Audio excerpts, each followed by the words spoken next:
have a little extra time on your hands, do some reading. Um, this is perhaps one of the most memorable foreign trips that Vice President Harris has done in her current office. And this is a story worth treasuring. It's a story worth holding on to. And so go ahead and pick up your copy of Kamala, The Motherland and Me, available on Amazon and Barnes & Nobles and Mahogany Books and your favorite online retailer. Now it's time for your national news roundup. It's time for the good, bad, and ugly headlines of the day. And kicking us off, President Biden urging Americans to accept the choice the country made in his White House address. NBC News reporting that President Biden, addressing the nation after Donald Trump's decisive victory over Vice President Kamala Harris, urged Americans today to accept the choice the country made while encouraging his supporters to get back up. Biden's speech comes exactly 4 years to the day he was declared the winner of the 2020 election against Trump, who has spent the years since insisting that those results were rigged and attempted to have them overturned.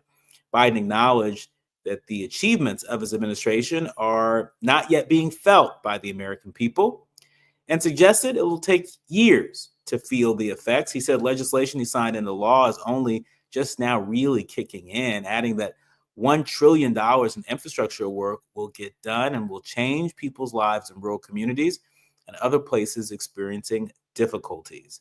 He also urged Americans disappointed by Harris's loss to not give up, saying, quote, setbacks are unavoidable, but giving up is unforgivable. We all get knocked down, but the measure of our character, as his dad would say, is how quickly we get back up. Remember, a defeat does not mean we are defeated, Biden said. He lost his battle. We lost this battle. The American of your dreams is calling for you to get back up. In other news, the Federal Reserve cuts interest rates as Trump's second term looms. That's right. NPR is reporting that the Federal Reserve lowered interest rates by a 0.25 percentage point today, as expected. But the central bank may grow more cautious about future rate cuts as it monitors the impact of economic policies in a second Trump administration. The Fed's rate-setting committee lowered its benchmark interest rate to the range between 4.5 and 4.75% as policymakers respond to easing inflation and signs of a slowdown in the job market. The move follows an aggressive half-point rate cut at the Fed's last meeting in September. Inflation has been inching closer to the Fed's target of 2%. It was just above that level in September, according to the Commerce Department's yardstick, which is closely watched by the Fed. At the same time, hiring has cooled. U.S. employers added just 12,000 jobs in October, although that figure was likely depressed by the Boeing strike, which ended this week, and the fallout of back-to-back hurricanes in the Southeast.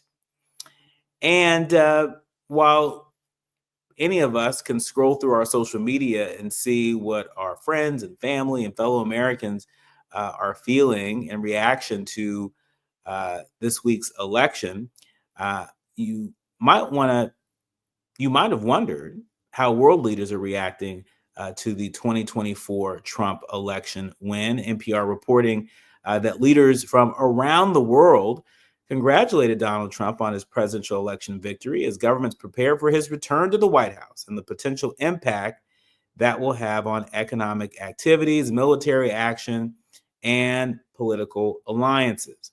Speaking of political alliances, take a gander at Israel and the Palestinian territories. Both Israel's Prime Minister Benjamin Netanyahu and President Isaac Herzog described Trump's win as, quote, historic, with Netanyahu calling the former U.S. president's performance at the polls one of history's greatest comebacks that would offer a new beginning for America and a powerful recommitment to the great alliance between Israel and America.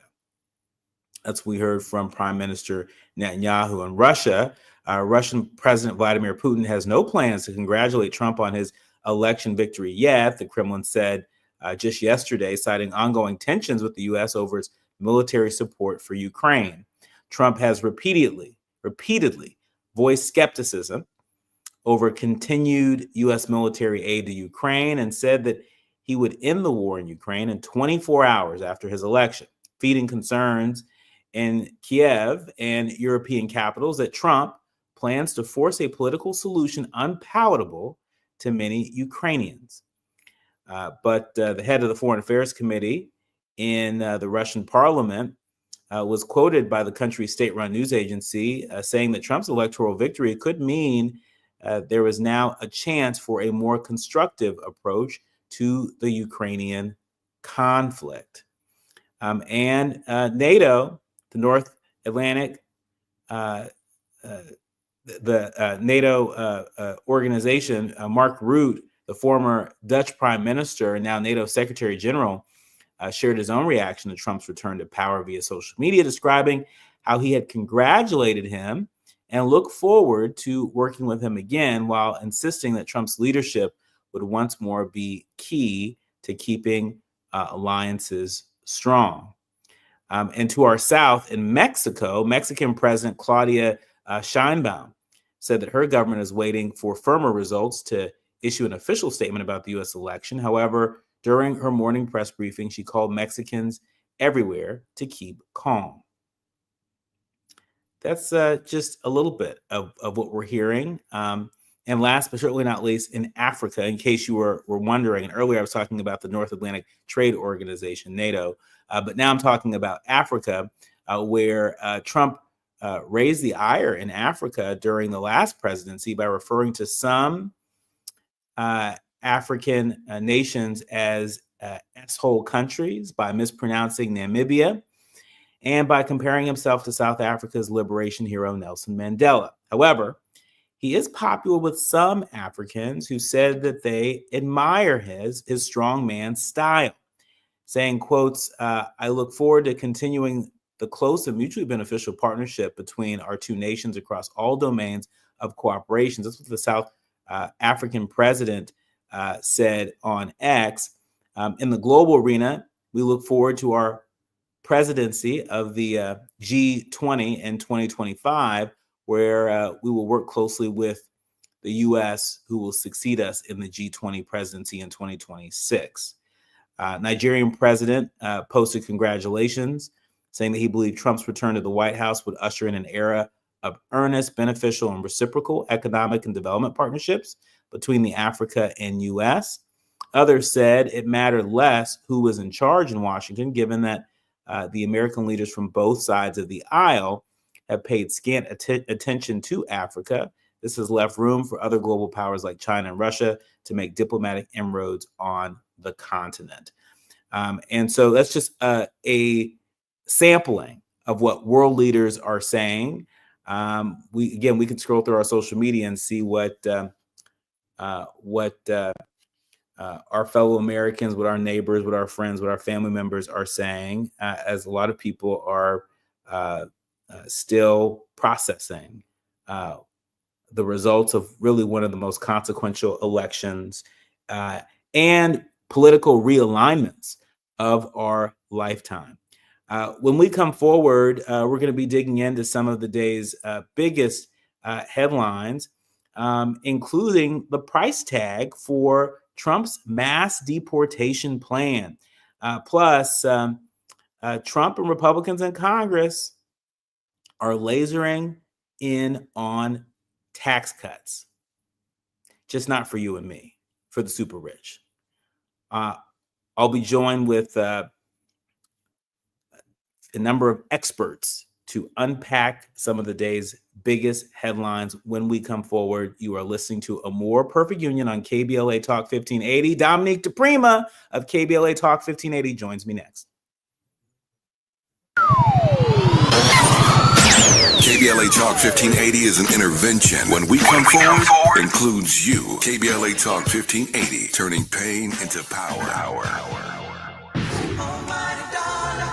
Are you an entrepreneur looking to take your business to new heights? KBLA Talk 1580 is your partner in success. Every day, we celebrate and elevate Black-owned businesses across our community. Our KBLA SMB Marketplace currently features The Cookie Dip, Badass Bakes, Hair Concoction, Higher Education Accreditation Consulting, LACC Radiology Technology Department, and Malik Books. Your business deserves to be heard. Let KBLA Talk 1580 amplify your voice and connect you with our powerful community of listeners. Email smb@kbla1580.com today. That's smb@kbla1580.com. At KBLA Talk 1580, we've got your black.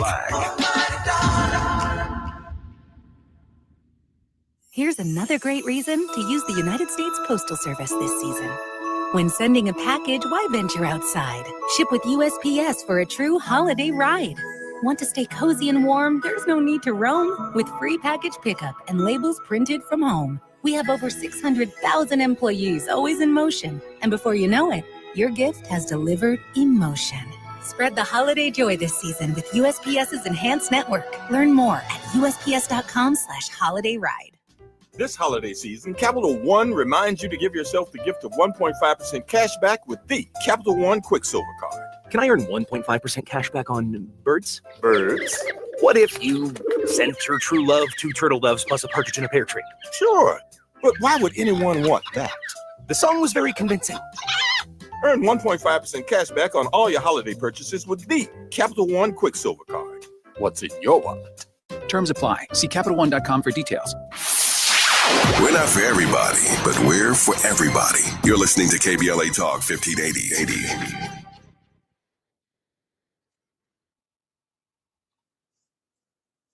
And really delighted to welcome to the show, no stranger to the show, my friend and colleague, the queen of talk radio, Dominique DePrima. Thank you so much for joining.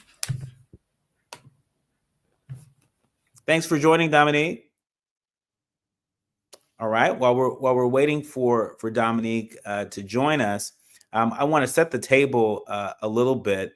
Look, there's going to be a lot of activity as the transition of power ensues, and our pledge to you on this show is that we certainly want to do our part to report on and lift up those stories that are of interest to you, our audience, an audience that is unapologetically Black, that is unapologetically progressive, and those who are in community with all of the above. What we don't want to do is just flood you with, Trump story after Trump story after Trump story, right? And so in that spirit, we want to lift up a few stories that I think are of importance and of interest. And Dominique, as soon as we have you patched in, I want to invite you to weigh in. But NBC News reporting that Trump says that there's no price tag for his deportation plan. No price tag. President-elect Donald Trump told NBC News just today that one of his first priorities upon taking office in January would be to make the border strong, quote, strong and powerful. Strong and powerful. And when questioned about the campaign promise of mass deportation, Trump said that his administration would have, quotes, no choice but to carry them out. Trump said he considers his sweeping victory over Vice President Kamala Harris a mandate to bring common sense to the country. And in addition, as a candidate, Trump had repeatedly vowed to carry out the largest deportation effort in American history. I just want us to pause and take that in. The largest deportation effort in American history. Asked about the cost of his plan, he said it's not a question of price tag. It's not really. We have no choice. When people have killed and murdered, when drug lords have destroyed countries, and now they're going to go back to those countries because they're not staying here, there's no price tag. It's unclear how many undocumented immigrants there are in the U.S., but acting ICE Director Patrick J. Lechner told NBC News in July that a mass deportation effort would be a huge logistical and financial challenge. Two former Trump administration officials involved in immigration during his first term told NBC News that the effort would require cooperation among a number of federal agencies, including the Justice Department and the Pentagon. Now, here's the plot twist. Trump's win included record gains among Latino voters, who Democrats had tried to capture by pointing to Trump's rhetoric on immigrants and pro-Trump comedians' racist joke about Puerto Ricans, right? And so we're seeing President-elect Trump really make this a strong priority. And we want to get a sense of how this is playing on the ground. Dominique DePrima will be joining us any moment now to give us her take and to share with us what she's hearing on the ground in California, where our home station is located, and where Governor Gavin Newsom is preparing to really pull together a special legislative session to be prepared to respond to any actions taken in a second Trump term. And so as soon as Dominique joins us, we'll be sure to get her to weigh in. But while we're talking about Governor Newsom, Dominique, you tell us, what are people on the ground in California, sort of thinking and feeling? How are they processing what looks like a commitment from Trump to move forward as soon as he takes the oath with the biggest mass deportation in American history?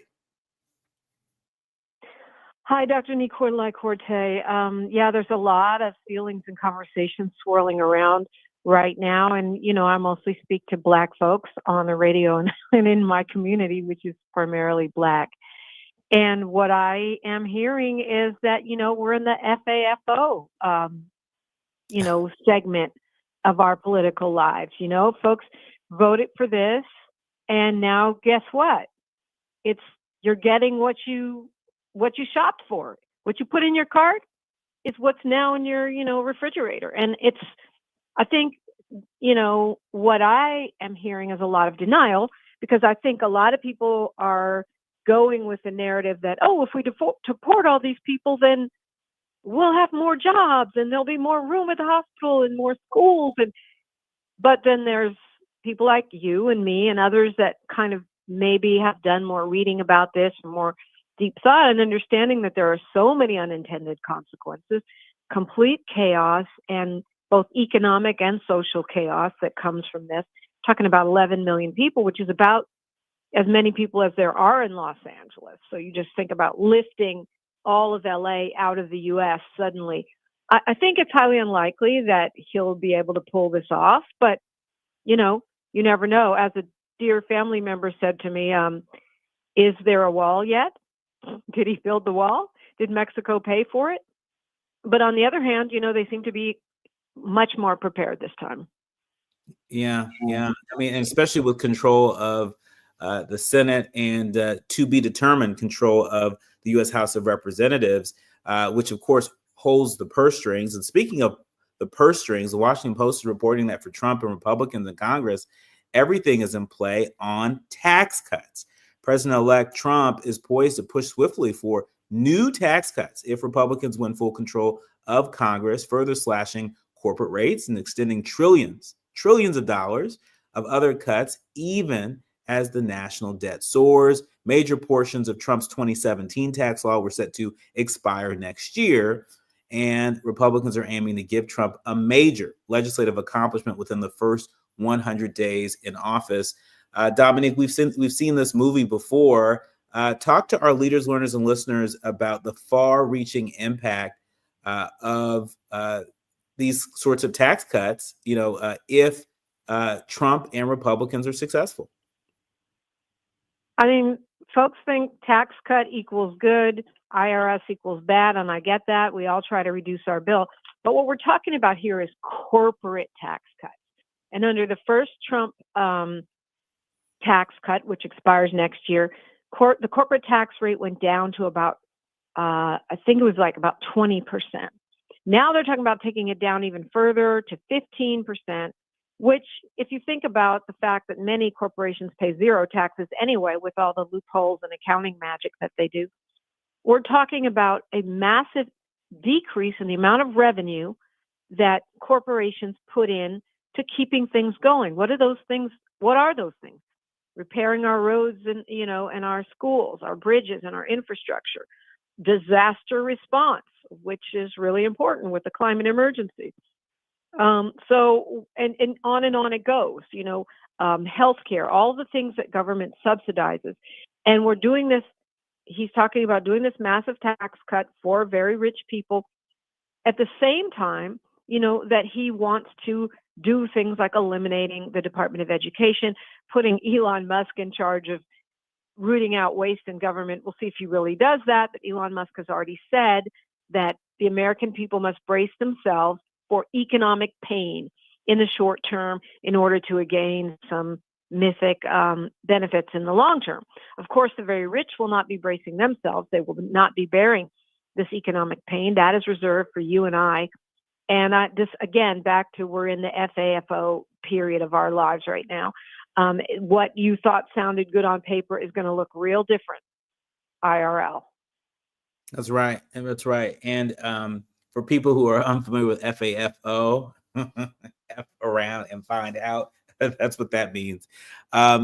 Before you leave us, Dominique, in our remaining minute, talk to us about what you believe we should be paying extra close attention to during this transition of power, Biden having only 74 days left in office. Well, there's a massive push by reparationists to try to get Biden to sign an executive order on something like an HR 40. There's a petition on color change. I think we need to push for Biden to do as many radical moves as possible. Look, we know Trump could quickly reverse that, but let's make him make the statement, especially to all those Black reparationists who are deluding themselves that he's going to pass reparations. Make him make the statement. Make him do it. I think we push Biden to do as much as possible in the remaining days so that we can at least expose what's really going on to more of our people. All right, thanks to Dominique DePrima, host of First Things First right here on KBLA Talk 1580. You can hear her weekdays in the early morning hours from 6 a.m. to 9 a.m. Pacific time. My thanks to you, Dominique, for joining us. Thank you. More when we come forward with Isaac Wilson, Democratic strategist on the ground in South Carolina. You are listening to and streaming A More Perfect Union on KBLA Talk 1580. Dr. Cordeline Corte, your host, Chief National Political. I'm Amber Payton with 4 Things You Should Know from BIN News. It's unclear how President-elect Trump's win will affect his New York City hush money case sentencing. Judge Juan Merchant has days to decide if Trump will face consequences for payments to Stormy Daniels. Trump argues presidential immunity should void the verdict since evidence from his time in office was not included.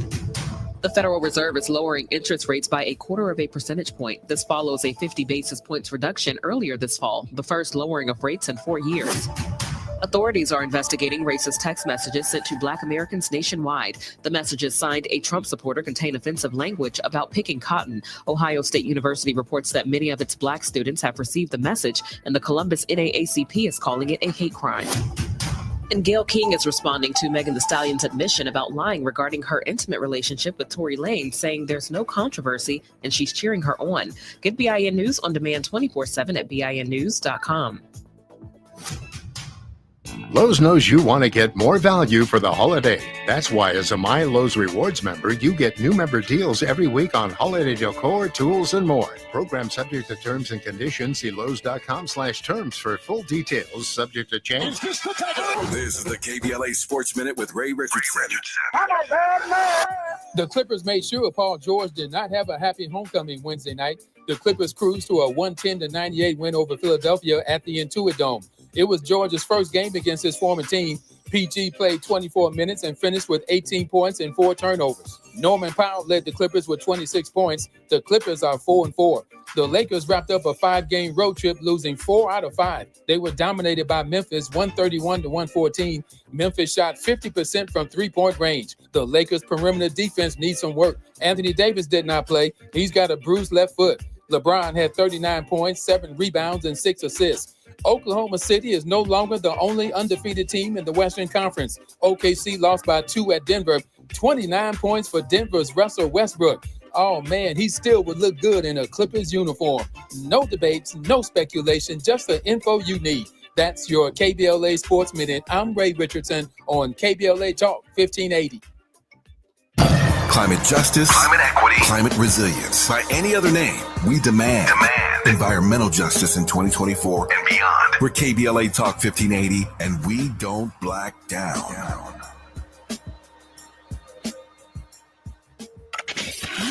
We've got a lot to talk about.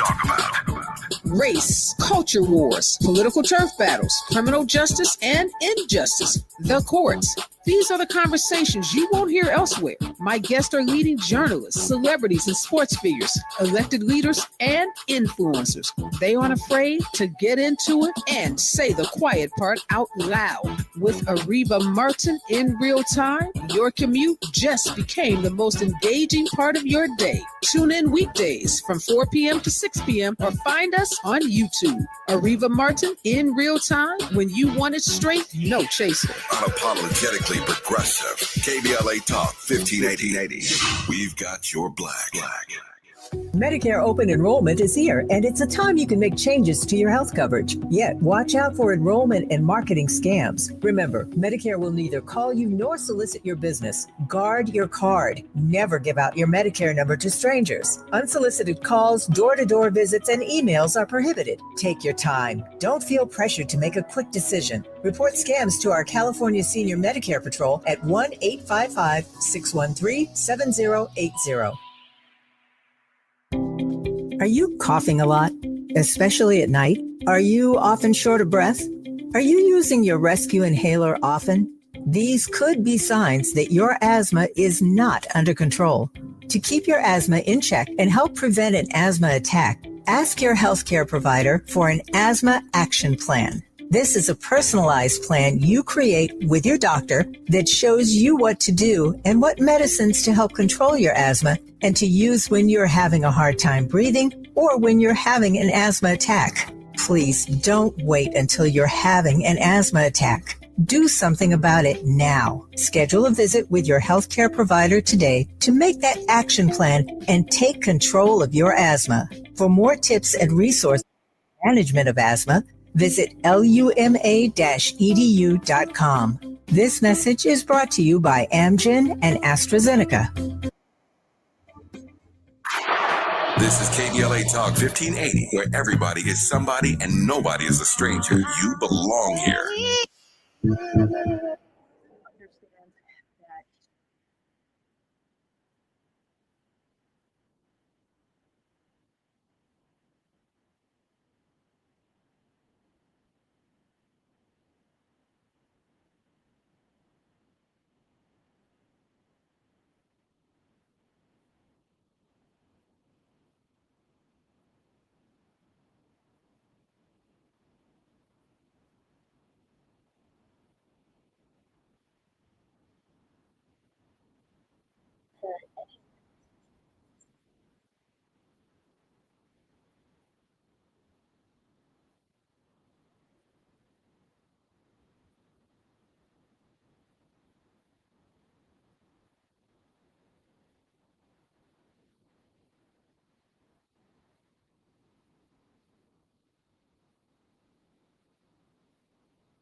You're listening to A More Perfect Union on KBLA Talk 1580. You were just listening to a clip from today's White House press briefing. with White House Press Secretary Karine Jean-Pierre, really, sharing that, President Biden's point of view coming out of this historic election, sharing that he believes that he made the right decision when he stepped aside and decided that he wasn't going to run. The White House press corps today asking that question in a number of different ways as the pundits and as the inside the Beltway folks and political operatives sort of pick apart Tuesday's election and what happened that kept Vice President Harris from being victorious in her bid for the White House. In other news, don't know if you all have heard about this, but Black college students nationwide have been receiving these racist text messages threatening cotton picking after the Trump inauguration. The Atlanta Black Star publication reported that Black college students nationwide are reporting receiving these racist text messages informing them that they had been selected to, quote, pick cotton at the nearest plantation and to be ready after President Donald Trump takes office in January. Screenshots of the bigoted messages have lit up social media starting just yesterday, with numerous students asserting that they had been instructed to wait for a crew of, quote, executive Negroes to pick them up in a brown or white van or a black truck on January 21st, the day after Trump's inauguration. Speculation was rife about who might be behind the messages, with some blaming hackers who, fresh off Tuesday's election, might have accessed contact lists from Black conservative groups and used the information to troll individuals whose personal information was exposed. And so, this is just the latest of, I'm sure, what will be a string of messages intended to intimidate, intended to inflict fear, intended to terrorize folks who may not have been supportive of President-elect Trump's bid for the White House. We're now joined with Isaac Wilson. He is he's a Democratic strategist. He's the former chair of the Florence County Democratic Party in South Carolina. He is no stranger to us here. Isaac, welcome back. Nice to be here. Nice to be here. And so South Carolina is the home to a number of HBCUs and a number of Black students at large. What do you make of this report from Atlanta Black Star about this, racist text message that's been circulating nationwide to Black college students? It's a travesty. It lets you know the temperature of what's going to come down the pipeline. We've dealt with racist things on college campuses with the University of South Carolina for years. We just had the roast of Kamala Harris and the negative and racist tones of that just a couple of months ago. And I have a friend who her roommate just received a text message that said, "Hey, your pickup time to go back to the cotton fields is 2 p.m. Please pick a pair of your nasty shoes."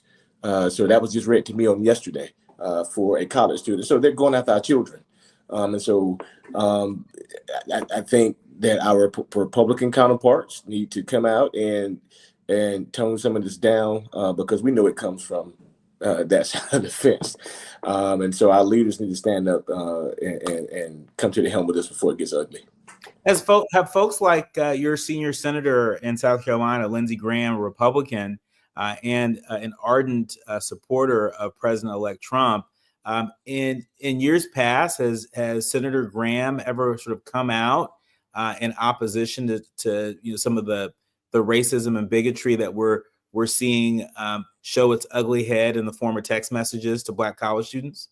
He has not. He's long shied away from it and pretty much left it up to the leaders in that city. But he has never, him nor Tim Scott has never come out to say anything remotely close to comments that allude to stopping it or being against it. So there are reports that California Governor Gavin Newsom is assembling a special legislative session, a preemptive move in preparation for a second Trump term, where it's clear that the state of California is going to be ready to clap back and push back on some of the extremist proposals that we've seen in Project 2025 that fly in the face, certainly, of California values, if not so many values of our fellow Americans. Where does that leave states like South Carolina, where, as you just mentioned, you have two Republicans that are representing you in the United States Senate, two Republicans that have been ardent supporters of President-elect Trump. Clearly, states like California are going to be able to clap back and fight back in ways that the people of South Carolina, folks that we're in community with, will not have that same leadership to fight back on their behalf. We just have to keep our feet to the ground, keep moving. Having conversation with different people. We just have to do the good work and get more people out and get more people serious about politics here in South Carolina to change some of these seats. So it's going to be hard with the Republican governor who has the Republican control of the Senate and the House here in South Carolina. It's not much that we can do on the legislative side, but what we can do is sound our voices at the very top and let them know that we're not going to stand for it and that we are real people. And that we're people that have values and morals and families, that we're not going to allow you to come and just bum rush or bulldoze over us to the side and do whatever you want to do. So kudos to Gavin Newsom for doing that and saying that, hey, we're starting early, we're starting now, and we're not scared of you, and we're not scared of the Trump administration. So kudos to him. What's the mood on the ground in South Carolina? We know that the people of South Carolina were key in terms of breathing new life into what was a struggling campaign for President Biden back in 2020. In 2024, the 2024 race, during the February primary, we saw South Carolina voters come out again in support of President Biden's reelection. This is long before VP Harris stepped up as the Democratic nominee when President Biden backed out. What is the mood on the ground among South Carolina Democrats? Of course, we're saddened and we're pretty much heartbroken that Donald Trump won and not our candidate. But they're left to say, hey, let's take some time to ourselves. Let's take 2 or 3 weeks. Let's get our ideas and our emotions intact, and let's come back to the drawing board. We understand here in South Carolina why she wasn't elected. We understand very well what it is. It is because she was a Black woman. I think you would have to live under a rock to understand that this was a white man or even a Black man that ran against Donald Trump. I have no doubt in my mind that they would have been elected and Donald Trump would have been defeated. So it's nothing about the issues, but I think it's getting more people to understand why the issues matter and why they matter to everyday people. And so that's what we're trying to figure out here. How do we get the message out that will resonate to those everyday Americans or everyday South Carolinians, that what they're talking about, the issues that they're talking about, have a mainstream line to your everyday life and for the people that come after you. Are you going to leave this world, leave South Carolina better after you leave it? Because we will go. Are you going to leave it better to your nieces, your nephews, your cousins, your children than you lived there? So that's what we're trying to tackle and how we get that message out to people. When we come forward, we're going to talk about President-elect Trump's more about his election win and what it says about the future of cancel culture. We're talking to Isaac Wilson, Democratic strategist and former chair of the Florence County Democratic Party in good old South Carolina. More when we come forward. You're listening to and streaming A More Perfect Union on KBLA Talk 1580. The station you turn to when you've had it up to gear with cultural incompetence. KBLA Talk 1580. Are you coughing a lot, especially at night? Are you often short of breath? Are you using your rescue inhaler often? These could be signs that your asthma is not under control.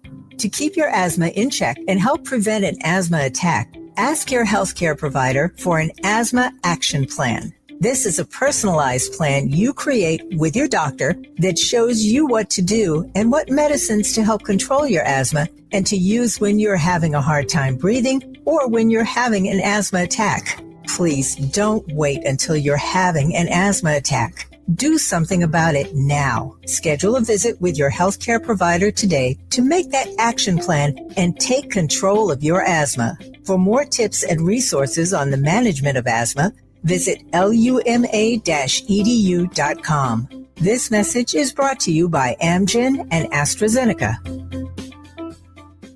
Chevy Red Tag Radio 30, code GWMR 0394000. This season, Chevy brings classic pairings, cookies and milk, mistletoe and kisses, and your holiday plans and a new Chevy. Silverado 1500 gives you power and capability with 430 pound-feet of torque to haul your holiday tree.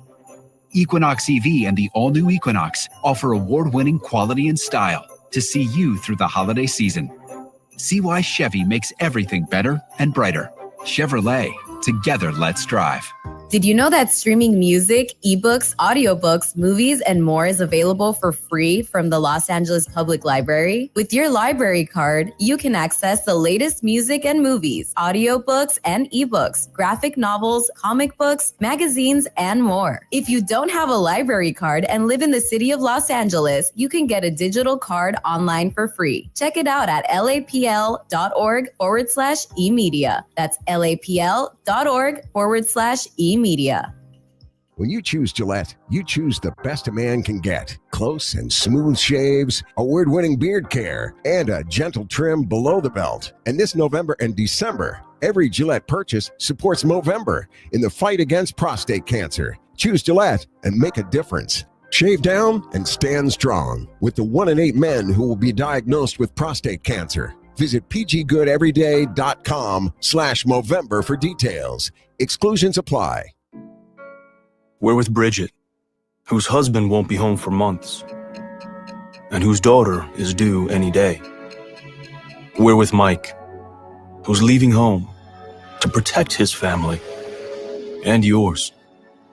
We're with all service members and their families who need community, connection, and maybe a bit of magic. Are you with them? Learn more at uso.org today. The possibility of lung cancer can be pretty scary, especially if you're one of approximately 8 million current or former smokers at high risk. That's why SaveByTheScan.org wants you to know that now there's a breakthrough low-dose CT scan that can detect lung cancer early, and it only takes 60 seconds. You stop smoking, now start screening. For an easy quiz to see if you're eligible, visit SaveByTheScan.org. It could save your life. SaveByTheScan.org is brought to you by the American Lung Association's Lung Force Initiative and the Ad Council. KBLA Talk 1580. We've got a lot to talk about. KBLA Talk 1580, connecting you with services and solutions. If you need help getting your resume in order, finding job training, or landing a job, we've got 3 great options for you. First, the City of Los Angeles has WorkSource centers across the area offering free job support. The California Workforce Development Board can help you with everything from GED prep to vocational training at no cost to you. On the federal level, the Department of Labor's American Job Centers offer a full range of services for job seekers and businesses alike. Visit careeronestop.org, or for more info, just call California's Help Center or visit cwdb.ca.gov or call 916-657-1440. For the City of Los Angeles programs, go to ewd.lacity.gov or call 213-744-7300. All these services are free to help you get your next job. This is a community call to action from KBLA Talk 1580. That morning chill means truck season. 5 more minutes. No snoozing. Do it all in a Chevy Colorado or Silverado, including the class-leading range of the Silverado EV. Talking to me? Work, play, hauling, off-roading, a Chevy truck can take it all. Okay, I'm up. Get 1.9% financing on all 2024 Silverado 1500 and Colorado pickups when you finance with GM Financial. Chevrolet, together, let's drive. 1.9% APR for 36 months. Monthly payment is $28.60 for every $1,000 you finance. Example down payment 24.5%. Plus finance with GM Financial. Some customers may not qualify. Not available at least in some of the offers. Take new retail delivery by 9/30/24. This is KBLA Talk 1580, where hate meets a scholarly match. Hey. You are listening to and streaming A More Perfect Union on KBLA Talk 1580. I'm Dr. Nicolai Corte, and he is Isaac Wilson, Democratic strategist and former chair of the Florence County Democratic Party in good old South Carolina. It's time for the quiet part out loud, and I saw this headline in USA Today and had to share it with all of you today. The headline read, Trump's presidential election win and what it says about the future of cancel culture. Now, you all remember that Trump lost the presidential race in 2020 after his first term. Many in America at the time figured that he'd been canceled after the January 6th insurrection or in the years that followed as he faced a slew of legal issues and made headline-worthy controversial statements. Trump is a convicted felon who's been accused of sexual misconduct by not one, not two, not five, not 10, but 19 women. His racially charged rhetoric has been largely panned, and his former chief of staff said that Trump spoke positively of Hitler. No matter your political leanings, we can all agree plenty of mainstream figures have been canceled over less. But a large swath of the electorate rejected political correctness in favor of promises about the economy and immigration. So, is cancel culture itself, well, canceled? I want to give our guest Isaac Wilson an opportunity to weigh in on this. Cancel culture is a wave. I think we cancel people for certain things and we stick with it because they don't come back to the limelight or they don't defend themselves. But Donald Trump says, if you cancel me, I'm coming back harder and I'm swinging with everything I got. So I think if you swing back, I think if you come back in what seemingly somebody think is good graces or you make a fight for yourself, I don't think you're canceled anymore. So I think this cancel culture is about who's fighting for themselves. You get canceled and you go under the radar thinking that I can't come back or thinking that no one likes me or that I don't have that popularity anymore, then I think you're canceled. But if you keep fighting like Donald Trump, I think you come out of the shadows of it. There was a user on X, formerly known as Twitter, that wrote, quotes, this election was a complete rejection of the Democratic Party platform in all respects. We are free. We must speak out about voting for Trump and what we stand for. No more cancel culture. Trump's win already healing the nation. The light is shining down, revealing how ridiculous cancel culture is. Another added that Trump's victory may be proof that cancel culture was never really there to begin with, and that getting someone to face consequences for their actions is no easy nor attainable feat. Cancel culture almost never cancels anyone, not J.K. Rowling for her unending anti-trans sentiments, nor Louis C.K. for his alleged inappropriate masturbation around women. Even Kanye West is still performing and releasing music.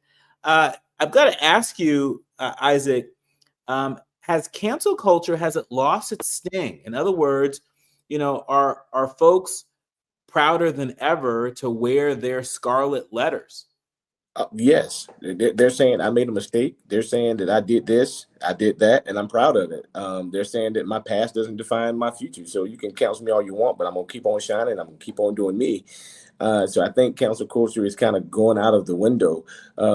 We see the statistics that are coming out. They're saying that this is the first time that more people have identified as Democrats, that less people have they're identified as Democrats in forever. Most people are saying they're independent. So they're going to vote for who they think is the right choice and not vote by party lines. So I think more people are getting out of that.